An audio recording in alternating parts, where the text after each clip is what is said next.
Всем здорово, вы на канале Team Spirit, и сегодня я сделаю небольшой гайд по карте D-Cash, которая недавно совсем появилась в маппуле, в соревновательном Counter-Strike, и нам теперь всем придется ее играть на фейсете, в премьере и на турнирах. Давайте приступим.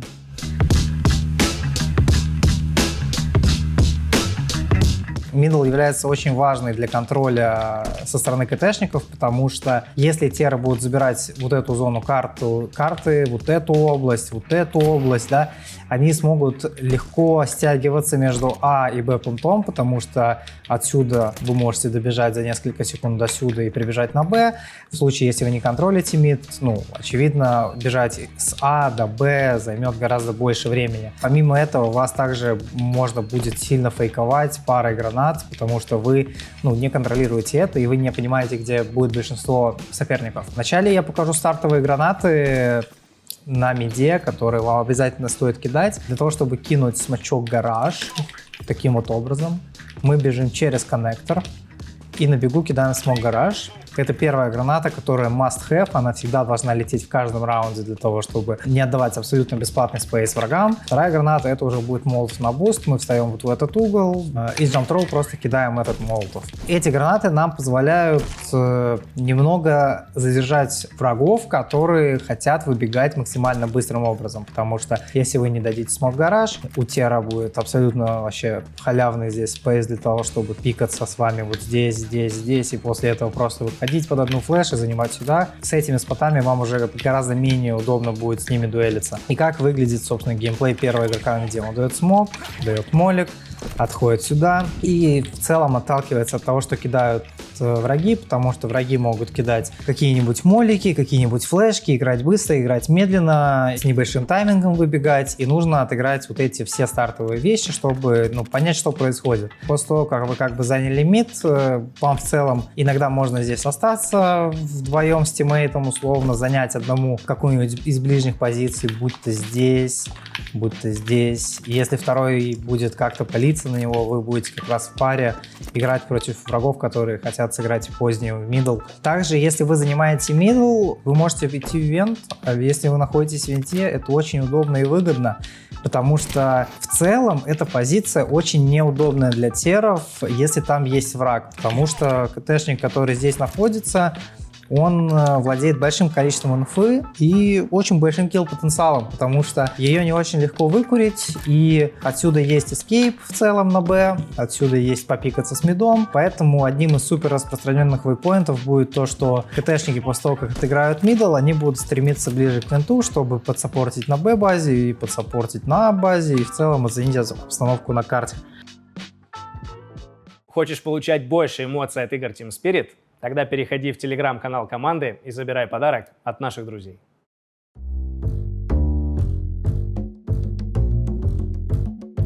Базированный геймплей в случае, если вы являетесь игроком Б-пункта, выглядит в среднем так. Вы бежите на Б, бежите через девятку и откидываете вот этот defensive smoke, который ложится примерно вот здесь, кидается, чтобы задилеить врагов, атакующих под Б, чтобы они здесь тратили больше гранат, ревилы, молики, что-то еще, либо чтобы они просто не пошли сюда шифтом, потому что, в целом здесь достаточно удобно, играя за теров, идти вперед и распикивать все позиции, которые здесь есть. Также деталью есть то, что можно делать такой плей, как упасть, собственно, вот в эту зону. Эта зона является очень, так сказать, удобной для того, чтобы дуэлиться с терами. И сюда лучше забегать, когда у вас хороший респ, потому что в случае, если вы бежите с дальним респом, вот так вот делаете, тер с хорошим респом вот таким вот образом вас запикивая, он вас будет видеть. А если вас там спалят, то уже может быть неудобно. В этой зоне в целом очень высокий килл-потенциал. Вы здесь можете пикаться с чуваками, вы здесь можете играть по контакту от своего тиммейта, условно, если вы играете вдвоем за бэшку. Например, ваш тиммейт играет с этой позиции или с этой позиции. И он наигрывает на вас, у вас есть пространство по тому, как он начнет стрелять, выбежать и убить в бок людей. Помимо этого, он также может вам кинуть флешку на пик, будь такую или будь вообще такую. В целом они все одинаковые, и вы можете пикнуть здесь и убить теров, потому что здесь в целом достаточно часто люди ходят. Также одним из вариантов фишечного геймплея является буст. Мы бежим, мы стреляем 100 пару пуль. Что мы этим делаем? Мы вот так этот вентилятор разбиваем на нафиг, бежим с нашим тиммейтом, даем смачок, падаем сюда. Тиммейт, допустим, с плохим респом падает чуть аккуратнее, проходит сюда, и из-за того, что мы постреляли в деревяшку, мы просим тиммейта подсадить нас, мы залезаем в вент, и после этого мы можем здесь помочь чувакам, которые у нас условно играют в миде, у них начинается здесь какой-то замес, а вы такой залезаете в вентиль и мочите их всех в бок. В целом это достаточно сильный плей, который можно использовать везде. Также причиной, почему мы стреляем через деревяшку в этот вент, является то, что если мы упадем сюда, в эту зону вдвоем, и просто так разобьем вент, враги могут это услышать и понять, что происходит. Какой-нибудь чувак играет в стороне Б, он слышит, что внезапно просто так, без причины, вы разбили вент, и он может догадываться о том, что вы будете буститься, а здесь может произойти что угодно. Вплоть до того, что он такой подойдет и просто зашьет вас нафиг. Также еще одним вариантом того, что вы можете сделать со своим тиммейтом на Б-планте, является пик под флешку. Флешка примерно кидается таким вот образом, с шифта, с шага, просто бьется о пол и вылетает вот примерно вот сюда. Как это выглядит? Ваш тиммейт с хорошим респом падает примерно сюда и хочет пойти запушить. Это делается для того, чтобы есть теры, которые здесь что-то ходят, могут контролить в этих позициях, им будет вылетать вот эта флешка. Вы, будучи вторым респом, вы можете пройти вот сюда, ну, тут без разницы куда, главное шифта, делать один шаг, кидать флеш, она баунсится о пол, вылетает сюда. И ваш тиммейт подходит и под эту флешку стрейфует. Это можно делать как в ранний тайминг, как и чуть-чуть попозже. Главное, так сказать, аккуратненько.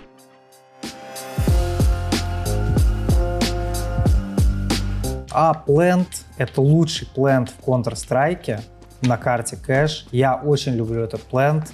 Мне раньше, когда-то, 7 лет назад, нравилось на нем играть, на фейсите. В среднем, что вы здесь можете делать? Вы либо идете на желтый, и здесь вы можете слышать очень много всякой информации, потому что здесь вы слышите, чем занимаются теры, они могут бегать у вас в этой зоне, вы будете что-то слышать и понимать, сколько здесь врагов. Если сильно люди играют за мид, вы можете помогать вашим тиммейтам флешкой, прибегать к ним, тоже помогать драться за мидл. Также вы можете делать какие-то дикие мувы, связанные с тем, чтобы вбежать в мейн.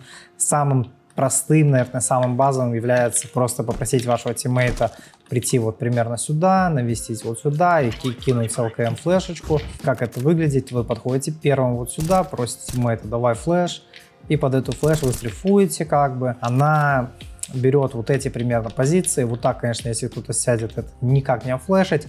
Но если вот здесь враг идет, или вот здесь враг идет, или может быть вот здесь идет, да, как-то, она его может зацепить. И поэтому это хороший плей для того, чтобы попробовать найти какой-то ранний халявный фраг и после этого уйти. Также вы можете откидывать смок в мейн, вы приходите вот сюда, наводитесь вот сюда и кидаете его с ЛКМ просто с машины, без разницы, куда встаете, вот так вот он очень прощает. Под этот смок можно заходить налево и аккуратно отпикивать вот так вот под смоком, искать врага. Помимо этого можно залезать на коробки, что является вообще самым хайповым вариантом игры на этой карте. Залезать на эти коробки, стреляться с врагами, а также опять же, можно просить тиммейта кидать флешку, и как это будет выглядеть. У вас здесь будет лежать смоук, вы встаете где-то в смоке, просите тиммейта кинуть флешку, можно даже за спину чуть левее, типа такой. Вы встаете, флешка лопается, вы убегаете лево из смока и убиваете вот здесь чувака.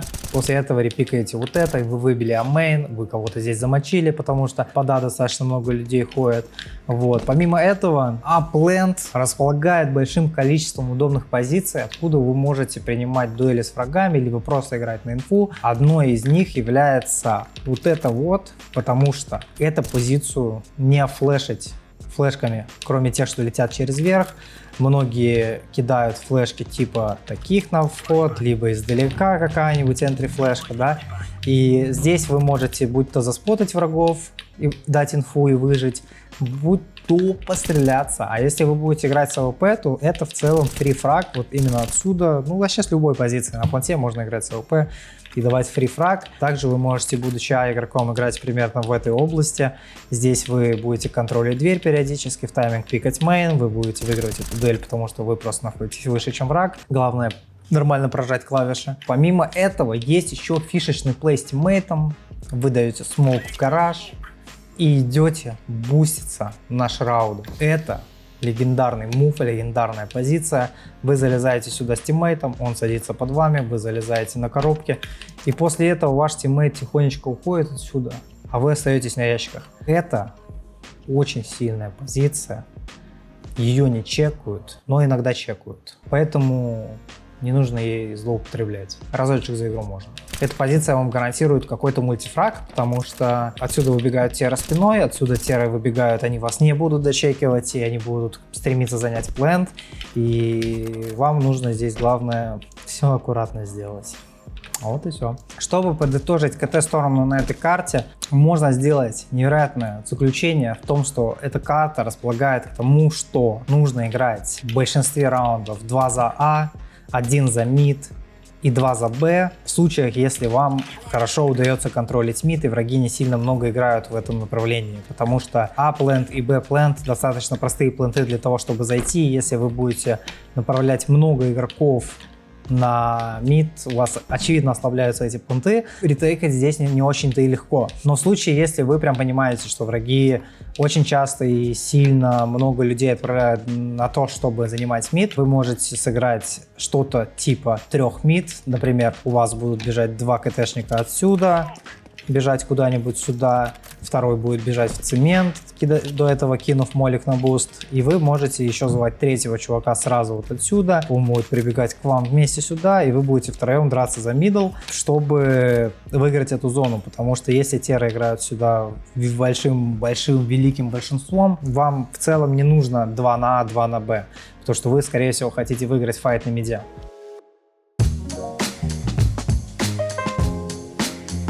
Как я уже говорил, когда говорил про КТ-сторону, позиция мидла очень важна, потому что вы можете совершать ротации, вы можете здесь находить какие-то размены, какие-то файты, пробовать убивать врагов, и в целом вы можете много чего делать через мид. Я начну с гранат. Самой основной гранатой является смок в коннектор. Это граната, которая должна лететь примерно в 10 из 10 раундов. Кидается она таким образом. Бежите вдоль вот этого вот синего фургона. Наводитесь вот примерно в серединку, можно чуть левее. Ну вот мы спавнимся здесь, бежим вот так вот и кидаем смок. Смочок летит вот так вот, залетает в коннектор. Этот смок нужно кидать всегда. Вообще при любых обстоятельствах, я думаю, ему можно кидать, потому что он не дает КТшникам играть отсюда. КТшник, которому не кинут смок в коннектор, очень много здесь может собирать инфы по миду, по бусту. Он может репикать под флешки, а если сюда встанет авик, то он просто убьет очень много игроков, потому что эту позицию тяжело подзонить флешками, потому что, допустим, если он просто вот так вот возьмет гараж с АВП, вы оттуда не выйдете. Здесь нельзя кинуть флешку, чтобы его согнать. Поэтому смок — это первая граната, которая вам здесь нужна. Также помимо этого есть тушка на буст, которая в целом является суперэффективной гранатой. Мы спавнимся где угодно, находим вот эту середину стены, то есть здесь вот большой блок, вот еще один, мы встаем прямо посередине этого блока, и чуть-чуть правее можно кинуть шмоук. Мы кидаем шмоук, и под этот шмоук в комбинации вместе с смоком в коннектор мы можем выбегать с буста, потому что этот шмоук тушит очень большое количество КТшных моликов. КТшники могут кидать как и лайнапный молик, так и молик на бегу, либо какой-нибудь вообще понтовый, мега понтовый. Вот так вот бежим, опа, и вот такие бум-бум-бум-бум-бам. Если мы будем кидать смок на буст, у нас будет пространство для того, чтобы тушить эти молики нафиг и выбегать с буста. Как это делается в хорошем мире? Мы кидаем смок-тушку, мы кидаем смок-коннектор, мы просим одного чувака вставать примерно вот сюда, на вот этот кирпич, после чего мы бежим, прыгаем на него, банни-хопим на бустик, и мы можем выбегать здесь как без флешек, так и с флешками, брать дуэли с КТшниками, потому что хаешки на буст летают не так часто. В целом это очень выгодная дуэль для Тера. Он может выбежать сюда, постреляться с цементом, если он сделает все очень быстро, вот здесь у него, и вот здесь вот, и вот здесь вот у него не будет врагов, и враги будут находиться в основном либо на цементе, либо вот в этой области. И если вы выходите с буста здесь, убиваете условно врага на цементе, вы понимаете, что враг только вот здесь. А враг вот здесь вот не может вот так вот на вас выбежать. Это просто суицид как бы, да. И вы можете себе позволить упасть вот сюда И с этой зоны вы уже можете разыгрывать. По сути, контролируете мид очень сильно, потому что КТшники здесь не смогут сильно задерживаться, потому что здесь их можно согнать и флешкой, и каким-нибудь моликом глубоким просто от руки, либо там каким-нибудь смоком потным, ну что-нибудь такое кинуть, чтобы они боялись. И все, и вы как бы владеете картой, владеете всеми стяжками. После того, как вы контролите мид, вы спокойно можете убежать и типа в Б вдвоем с чуваком, а у вас тут еще кто-то ходит. И можете пойти на А, вот отсюда, и можете вернуться на А. В целом можно делать что угодно, но самое важное, что вы можете здесь делать, это находить какие-то фраги, находить какие-то киллы. Вот, собственно, это вот центральный коридор на карте Кэш.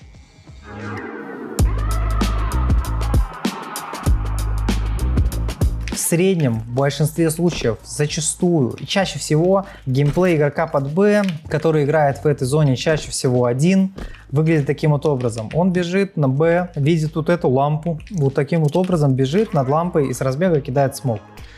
Когда прилетает вот этот смоук, КТшники не могут, очевидно, видеть БМН. Удивительно, да? И поэтому они либо вынуждены вам будут отвечать смоком и пытаться как-то вас тут законтролить, чтобы вы ничего не сделали, либо они будут вас пушить. Все еще. Как в среднем выйдет геймплей? Мы кидаем смачок, мы приходим сюда, мы можем дать вот такой вот молотов в желтую полоску, он залетает вот прямо вот сюда. Он изолирует врага, который может играть в этой зоне, и у вас здесь есть супер много пространства. После этого вы можете проходить сюда, пока горит молик, аккуратно. Здесь, конечно, враг может быть. И после молика вы можете спокойно проходить вот сюда. Нужно быть всегда внимательными касаемо того, что вас могут пушить, и вам могут разбивать вот этот смог хаешками. Чуваки, которые стоят в планте, они могут кинуть просто хае вот таким вот образом, взорвать смог и убить вас в спину. Поэтому здесь нужно быть внимательными и слушать, что происходит. И после того, как вы пройдете в эту зону, вы можете распикивать Б почти бесплатно. Здесь очень удобно и очень простые префайры. Если вы здесь оказались без инфы, у вас есть все пространство в мире, чтобы пытаться брать эти дуэли, потому что вы просто пикаете хедшот, пикаете дефолт, тройку и потом лево еще. В этом как бы геймплей. Помимо этого можно просто кидать эти гранаты на фейк, чтобы задерживать здесь врагов. В стороне Б, чтобы враги переживали как бы за то, что вы можете что-то делать, потому что вы выкатили, допустим, смок и дали молотов. И вы можете со спокойной душой уйти, соединиться с вашими тиммейтами, сыграть толпой мид или сыграть толпой на А. Помимо соло геймплея на Б, очень важно знать гранаты для того, чтобы раскинуть Б-плент. Супер важной гранатой является смоук КТ, потому что если мы не дадим смоук КТ, нам будет супер неудобно заходить. Ни по какой из траекторий у нас не получится, потому что отсюда зачастую будут прибегать КТшники на ретейк, фигачить вас в бок, а вы не сможете с спокойной душой убивать плент. Поэтому самая важная граната здесь — это смок в хелпу. Вот мы бежим и кидаем просто в эту стенку с разбега аккуратненько. Вот так вот он летит и ложится. Дожидаемся этот смог. Также помимо этого мы можем примерно вот сюда вот с ран-троу кинуть этот смог. Он точно так же залетит, закроет КТшку, и мы можем выходить. Помимо этого можно попросить своих тиммейтов, сказать им: пацаны, дропните мне молики. Можно встать в этот угол, навестись на крас. Нет, это желтый. На желтый треугольник с ран-троу и 2 кнопок кинуть смог. И после этого можно кинуть еще один молик. И потом еще можно кинуть еще один молик. И что мы получим? Ой, молик в воздухе взорвался. Ё-моё. Ладно, смог в КТ и молик в плент. Что мы будем иметь? Ёб твою мать. Итак, гранаты на Б раскидку, собственно, мы приходим вот в эту зону, она называется Sunroom, как написано на радаре. Встаем в этот угол, находим треугольник с 2 кнопок, ран-троу, мы кидаем шмоук. Помимо этого мы берем, молик, 2 кнопки, ран-троу, прыжок, то есть с шага. Кидаем молик. Вот так вот у нас ложится молик дефолт и смог в хелпу. Это чтобы горел плент, и мы можем выбегать отсюда, префать хедшотик и бежать загонять тройку. Помимо этого можно, конечно же, встать вот в этот угол, кинуть молик вот так, кинуть молик вот так. И у нас будет один молик, который разорвался в воздухе, и молик в тройке. Прекрасно. Также есть вообще дикий молик, дико имбовый, дико страшный. Очень сложный, возможно, даже нестабильный в какой-то степени. Это молик на 9. Вы можете попросить своего тиммейта зажать смог в хелпу и какой-нибудь молик плент, а вы можете кинуть тем временем молик на 9. Мы залезаем на вот этот бортик, видим вот эту точку, вот так вот опускаем прицел собственно, садимся. Дальше происходит волшебство. Мы находим вот эту полоску, ведем вправо, вправо, вправо, вправо, находим вот эту вертикальную полоску. И после этой вертикальной полоски по горизонтали продолжаем вести и чуть-чуть правее. Jump throw. Вот так вот. У нас прилетает молик в девятку. Этот молик отрезает всех КТшников, которые хотят сюда прибежать и помочь, потому что у них здесь шмоук, у них здесь молик, и вы можете заходить на Б и спокойненько, докинув хотя бы один молотов сюда, или сюда, или сюда, вы бежите сюда и убиваете здесь всех. И ставите бомбу и играете постплант. Вот так. А теперь мы переходим к пленту А. А-плент имеет два прохода, через которые на него можно выйти. Это мейн и это дверь. В основном большинстве раундов, в подавляющем большинстве раундов, вам не нужно много людей из двери. Максимум один. Двое здесь хватит. Но, когда вы будете играть с мейна, вам нужно понимать, что зачастую здесь вас может встречать авик, потому что в этой области очень благоприятные углы для АВП. Вот здесь там, вот здесь там, вот здесь там. Да даже вот отсюда АВП может встать и принимать.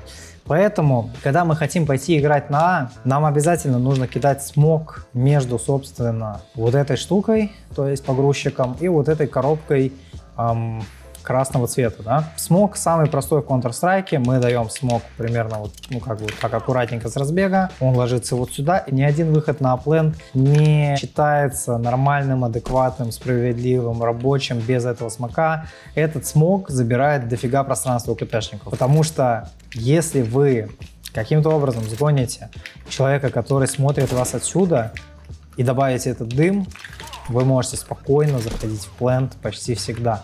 Это будет выглядеть так, что кинув этот смок и пропикав плент, либо согнав плент каким-то образом, не знаю, под флешку какую-нибудь, или под какую-нибудь нормальную флешку, вам нужно докидывать здесь молотова. Молик на NBK, то есть вот этот угол, является сверхмастев гранаты, потому что вы выжигаете позицию, которая имеет перекрестный огонь при выходе на А.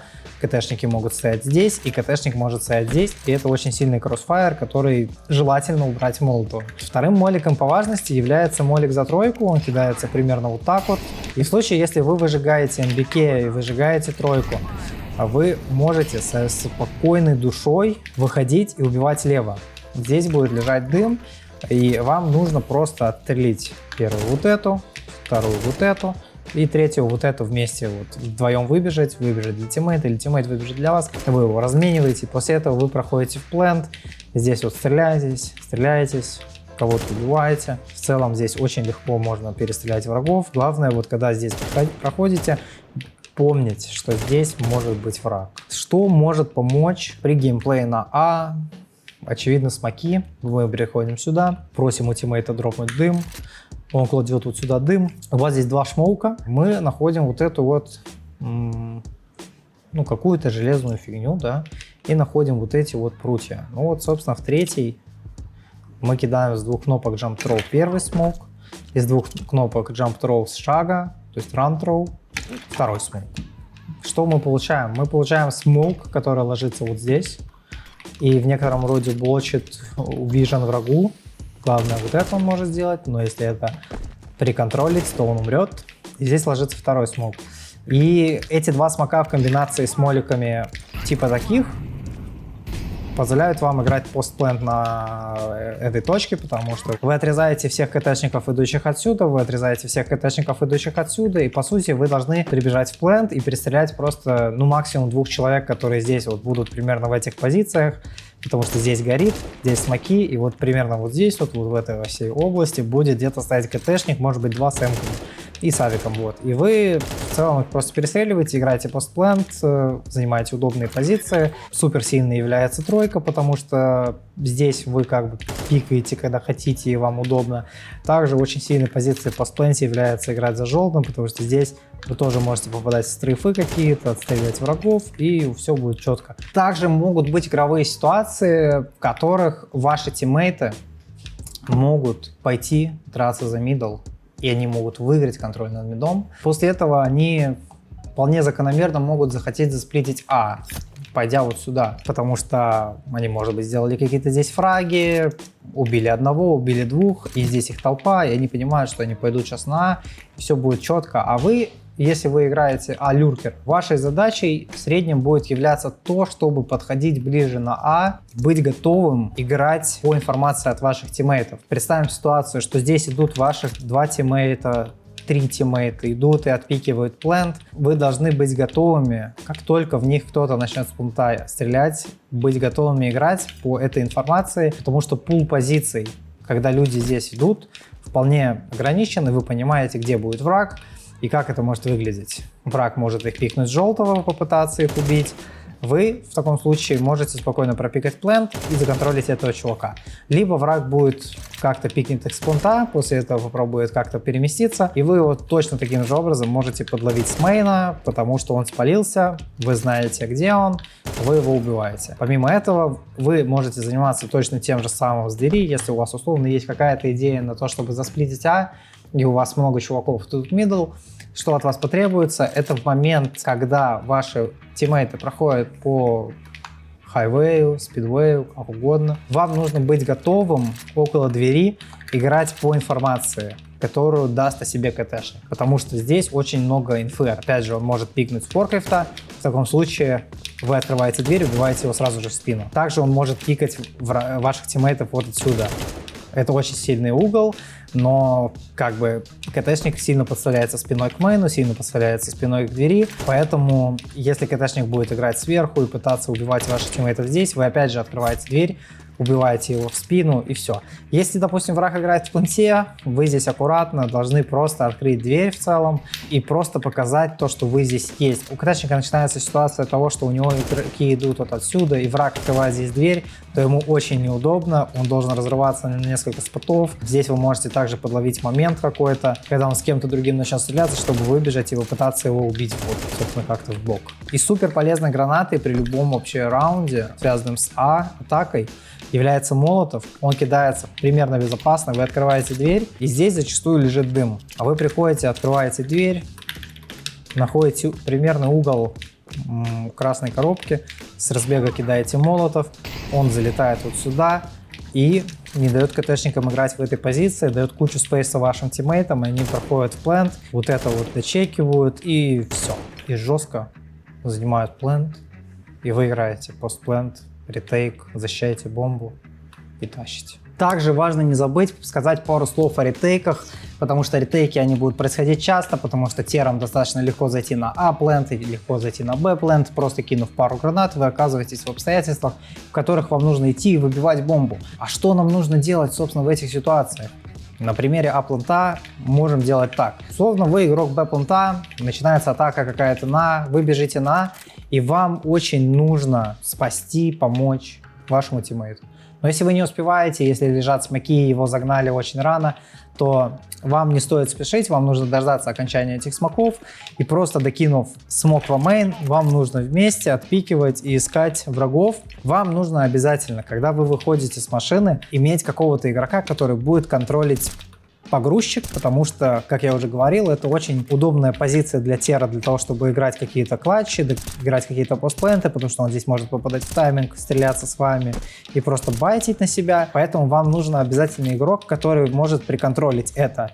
И помимо этого, остальные люди идут вперед и вместе за ручку распикивают плент, как бы ищут врагов, после этого заходят сюда и все. Обязательно кинуть смок в мейн, потому что очень много ситуаций, где бомба будет стоять не всегда вот так, а она может также стоять вот так вот, что как бы называется под мейн. Если здесь не будет смока, то у тера здесь будет очень удобно распикивать будто справа, будто слева бомбу, которую вы начнете как бы кусать, а он вас стрейфанет и просто вантапнет. И в случае, пока вот лежит смок 20 секунд, вы можете загнать плент, выбить все позиции, выбить вот этот спот, выбить форкрифт.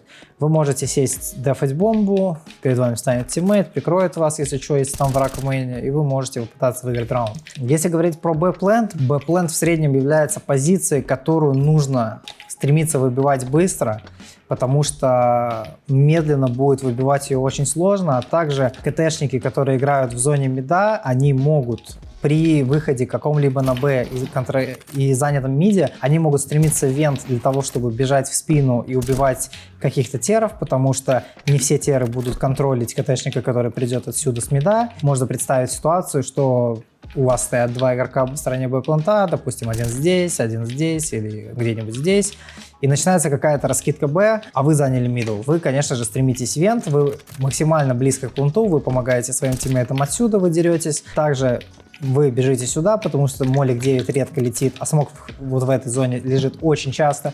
И вы бежите в 9 и стрейфуете, помогаете своим тиммейтам. И супер важно кидать флешки примерно как-нибудь вот так вот. Флешки будут лопаться где-то здесь, и под эти флешки все теры, которые выбегают отсюда, ловят вот эту флешку, они дилеятся, и пока эти флешки летят, лопаются. У КТшника, играющего в планте, есть вариант для того, чтобы пикнуть себе лево, пикнуть себе право, пожить, и тем самым, что он как бы дерется, вы бежите с девятки, и вы можете сюда бежать, падать, стреляться с чуваками и не давать людям доводить Б-план до того, чтобы поставить бомбу и сильные позиции очень занять. Потому что если они заняли суперсильные позиции, вот такие, какие-нибудь вот такие, это будет сложно выбить. Итак, подводя итоги, карта кэш является очень прикольной. Я всегда отношусь позитивно к изменениям в маппуле. Последний раз я играл кэш примерно в году 2019 на фейсете. Только на фейсете. Вот. И тогда мне карта эта очень нравилась. Она располагает к тому, чтобы у вас были какие-то дуэли. В целом это карта, которая сильно упирается в стрельбу и какие-то активные действия. Поэтому я надеюсь, что мы его сможем хорошо натренировать, сможем хорошо играть. Если есть что-то, о чем я не рассказал или забыл, вы можете написать об этом в комментариях. И в следующем влоге мы постараемся ответить на эти вопросы. Подписывайтесь, ставьте лайки и болейте за Team Spirit.